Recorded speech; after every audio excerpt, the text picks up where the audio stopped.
কিন্তু সেই কেসটা আদালতে না লড়ে বাইরে ওকে দিয়ে লড়াস। দাদা এই কেসটা একটু আলাদা ছিল। কাল তোর একজন কন্ট্রাক্টর জমি দখল করেছিল। ও কোনো সাধারণ লোক নয়, কিন্তু আমরা তো ভালো লজ্জা হওয়া কাজই- উচিত তোর। এই নে বাবা, বাইরে আমাকে সবাই কত সম্মান দেয়, বাড়িতে আমার কোনো সম্মানই নেই। মিষ্টি খাওয়াচ্ছ, মোটা হয়ে যাবে। মোটা হবে ওর শত্রুরা, ওর কিচ্ছু হবে না। মারামারি করে এসেছিস, খেয়ে নে। আরে দেশ উদ্ধার করে এসেছে। কি হয়েছে গো? আর কি বলবো কি হয়েছে, ওকে আইএএস হতে বললাম, ও বারণ করে দিল। তারপর যখন সিএ করতে বললাম, বললো অ্যাকাউন্টসে নাকি কোনো ইন্টারেস্টই নেই। তখন বললাম তাহলে লটাই পড়, সেটাও ঠিক মতো করলো না। কিন্তু ডিগ্রি তো পেয়ে আচ্ছা, গেছে। উদ্ধার করেছে আমার। তারপর মিলিটারিতে গেল, বেশ কিছু মেডেল পেল, কিন্তু প্রমোশন পাওয়ার ঠিক 5 মিনিট আগে চাকরিটা ছেড়ে দিল। মিলিটারি বাইরের শত্রুদের সঙ্গে লড়াই করে, কিন্তু আমার এই দেশটা ভেতরে অনেক শত্রু। কাউকে তো তাদের সঙ্গে লড়তে হয়, আমি লড়বো। তোর মাথাটা খারাপ হয়ে যায়নি? এক্সকিউজ মি স্যার, নমস্কার। তোমায় হিব্রুতে বলতে হবে না। নমস্কার নমস্কার। আরে বদ্দা এসে গেছিস, চল তোকে ডাল খাওয়াই। হ্যাঁ, একেবারে ঠিক সময় এসেছো। 10 বছর ধরে ফ্রিতেই নাটক দেখছো। 25 বছর ধরে গাধাকে ছোলা খাওয়ালেও সে কোনোদিন ঘোড়া হবে না। পাংচার টায়ারে কেউ হাওয়া ভরতে পারে কি? ওর অবস্থা ওই রকমই। ওকে পরীক্ষার হলে বই খুলে টুকলি করতে দিলেও পাশ করতে পারবে না। যদি আপনি একতাল মাটিতে জল ঢালেন তাহলে তো শুধু কাদাই হবে, তাই না? কুমোর যতক্ষণ না তা দিয়ে কিছু বানাচ্ছে ততক্ষণ কেউ পাত্তাই দেবে না। গুগল বাবার বিশ্বস্ত চেলা, তাই সবার খবর আমি জানি।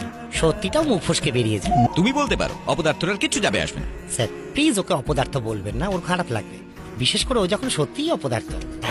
ওই দেখছি কন্টার আপনার। আরে রে, দুঃখ পাবেন না, আপনি খুব লাকি যে আপনার ছেলে আপনাকে এত সম্মান করে। এই তো 3-4 দিন আগের কথা, আমার বাড়ির সামনে দাঁড়িয়ে 16 নম্বর সিগারেটটা খাচ্ছিল। ঠিক তখনই আপনি সেখান দিয়ে যাচ্ছিলেন, ও তখনই সিগারেটটা মাটিতে ফেলে দিল, আর ফিল্মি স্টাইলে সিগারেটের আগুন পা দিয়ে নিবিয়ে আমার বাগান থেকে পেয়ারা পাতা ছিঁড়ে চিবোতে শুরু করলো। তারপরেই আপনার সামনে এসে দাঁড়ালো। সিগারেটের গন্ধ থাকতেও পেয়ারা পাতা খেয়েছিল স্যার। ও বাবা, রামকৃষ্ণ মন্দিরে গেছো? ঠাকুর নিজের এক হাত পেটের কাছে রাখেন, অন্য হাত ওপর দিকে তুলে রাখেন। জানো কি এর আসল কারণ? কথা পেটে না থাকলে সোজা ওপরে যেতে হবে। একদম ঠিক কথা।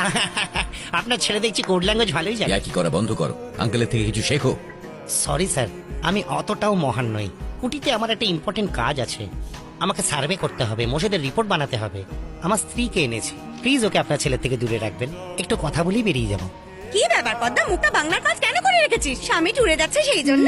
আরে তোর বর কি মহেশের মতন কচি খোকা নাকি? বুড়ো হয়ে গেছে, চামড়া টামড়া সব কুঁচকে গেছে, মাথায় টাকও পড়ে গেছে।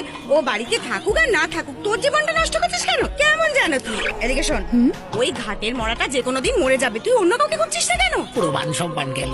এরকম কথা বলো না, আমার স্বামী ভগবান। এই, তুই পাগল নাকি? আমি কি তোকে বলছি যে এই বুড়োটাকে ডিভোর্স দিয়ে দে? বলছি বাড়িতেও থাক না, বাইরে অন্য কেউ। এগুলো তো উঠে যাবে। সবার সামনে নিজের ছেলেকে অপমান করছো, এটা ঠিক না। আরে গণেশ এদিকে আয় তো। হ্যাঁ বাবা। তুই জয়প্রকাশ আঙ্কেলকে চিনিস তো? তোর মনে আছে তাকে? আইএস ছিলেন যিনি ভলেন্টিয়ারি রিটায়ারমেন্ট নিয়ে। ওনার একটা মেয়েও আছে। তোর কাকার সঙ্গে যা, গিয়ে মেয়েটাকে দেখে আয়। বাবা আমি যাব না, তোমরা চলে যাও না। তোকে এই জন্যই পাঠাচ্ছি যাতে মেয়ে তোকে দেখে পছন্দ করে। হ্যাঁ, তুই রাজি না হলেও চলবে। ছি, আবার অপমান। ছি। তুমি টেনশন কেন করছো দাদা? আমাদের গণেশ কোনো না কোনো গন্ডগোল করবে।